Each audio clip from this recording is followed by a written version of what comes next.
Здравей, Бистрица! Центъра на добрината тази година е къщичката на доброто. Къщичката на доброто обединява желанието на всички нас да помогнем на едно момиче, което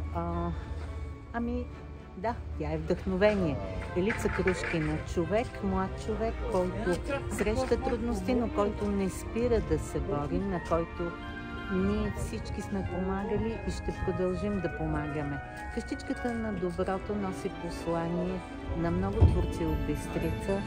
Къщичката на доброто можете да намерите неща, изработени от талантливи детски ръчички. Ще зарадвате близките си не само с предмет, ще ги зарадвате с емоция, ще ги зарадвате с заряд, ще получите частица от душата на хората, които работят за каузата, от душата на творците, които са сътворили тези красоти, ще получите и благословията на Елица. Тук е мястото, заповядайте.